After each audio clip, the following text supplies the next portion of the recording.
안녕하세요. 법학박사 법무사 전문의원 김철중입니다. 오늘은 매각 허가 결정 취소 신청 성공 사례에 대해서 가르쳐 드리겠습니다. 제가 경매 28년 하면서 수없이 많은 경매 사건을 다뤘는데요.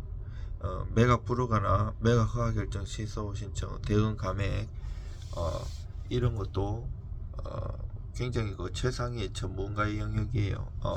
이런 것들 이제 한테 가면 돈 엄청 많이 받고 이거를 전문으로 하는 사람이 많지 않아요. 이것도 성공 사례인데 여기 보면 교수님 안녕하세요. 저희 이번 2005 원래 매각 허가 결정 취소 신청은 타기를 사건 번호가 별도예요. 송달료하고 인지 1,000원, 송달료 한 36,000원 정도 내야 돼요. 매각 취소 결정이 났습니다. 교수님 도와주신 덕분에 감사합니다. 이렇게 나왔죠. 여기 보면 사건이 취소 있죠. 취소 결정. 사건 번호 확대해보면 취소 결정.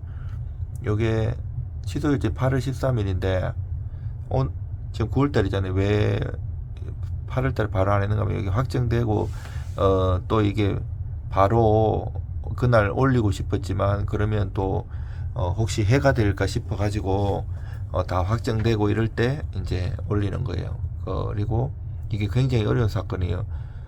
원래 쉬운 사건이 없고요. 근데 그 중에서도 이 재개발 재건축 관련해서는 굉장히 어려운 사건이에요. 이거 제가 그때 썼던 거 54페이지로 써요. 보통 보면 5, 60페이지 이상 써요. 뭐 한두 페이지, 열 몇 페이지 이렇게 그런 쓰는 수준이 아닌 전문 판례와 특히 매각 허가 결정 취소 신청은 매각 불허가 신청 7가지 사유 있잖아요. 그 중에 6호 사유해야 돼요. 부동산에 대한 중대한 권리 변동된 사실 취소 사유고요. 신청 이유 쭉 쓰고 이 문제점이라든지 그리고 뭐 권리관계 변동 6호가 어떻게 되고 어떻게 구체적으로 써줘야 돼요. 판례하고 조문하고 이게 어떻게 해당 몇 구역이고 차별화되게 안 쓰면 그 사람들 해주고 싶어도 몇 구역 모아타운 정비사 어떻고 그래서 재개발 재건축 그리고 소규모 정비 이런 걸 법리나 판례를 꿰뚫고 있어야 돼요. 사건을 누구보다 잘 알아야 돼요. 그리고 현금 청산으로 불이익한 거 그럼에도 불구하고 지금 감정평가 새벽에 된 잘못된 점 그리고 이 사람이 이 여러 가지 다주택자라 가지고 현금 청산 재산을 그런 거를 명시 안 해가지고 문제 121조 매각 불허가 7가지 사유 중에 매각 취소 신청은 6호 사유밖에 안 돼요. 6호 사유 잘 적어야 돼요. 그게 법리 확정 후 자기 책임 없는 사유부터 해서 조목조목 단어 하나 요건까지 잘 분석해 줘야 돼요. 그리고 판례 같은 거 하고 사안 보습을 하고 이런 걸 안 해주면 해주고 싶어도 근거가 없으면 좀 걱정돼서 또 못해요. 그리고 이제 내가 이렇게 정리를 하면서 이제 여러 가지 성공 사례가 있는데 재개발 구역 내에 이제 다물건제 현금 청산 문제, 감정평가 오류 및 공고 누락, 이게 매각 불허가 신청 사유 이런 것도 많이 했고요. 매각 불허가 이제 그때 태양광도 큰 건 제가 해결했고 또 임차권 법정시 사건 누락 문제 이제 권리 분석 과정에서 임차권 미등재 뭐 공고 누락 등을 밝혀내서 매각 불허가 인용하고 뭐 대금 감액이 성공한 경우도 있고요. 뭐 정비계획 변경으로 사업성 상실된 사건이나 무허가 건물 포함된 토지 사건 여러 가지가 있어요. 이게 이제 121조는 매각 허가에 대한 이의 신청인데 이게 매각 불허가예요. 매각 불허가를 찾아보면 조문에 없어요. 그 표현을 주의해야 되고요. 1호가 이제 강제 집행을 허가할 수 없거나 집행을 계속 진행할 수 없을 때고요. 2호가 최고가 매수 신고인이 부동산을 매수할 능력이나 자격이 없는 때. 그리고 이제 3호가 부동산을 매수할 자격이 없는 사람이 최고가 매수 신고를 냈어요. 매수 신고를 한 때. 그리고 4호가 이제 최고가 매수 신고인 그 대리인 또는 최고가 매수 신고를 내세워 매수 신고를 한 사람이 108호 각호 가운데 어느 하단에 해당되는 때. 그리고 5호가 최저 매각 가격 결정, 일간 매각 결정 또는 매각 물건 명세서의 작성에 중대한 흠이 있는 때.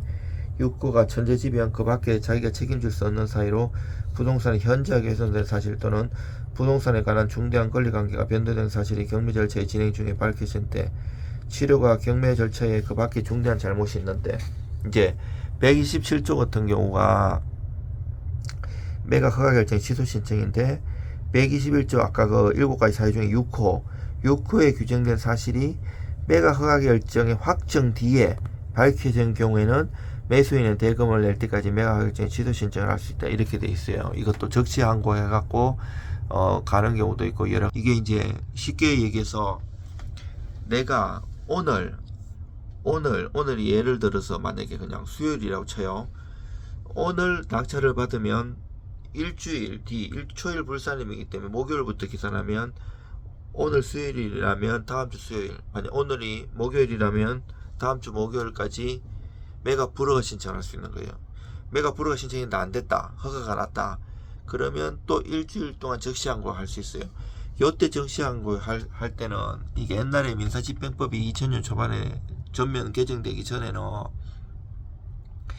내가 쓰는 가격에 10%를 보증구분을 했잖아요. 그런데 그 이후에 2000년 이후에 최저 매각 가격에 10%를 내요.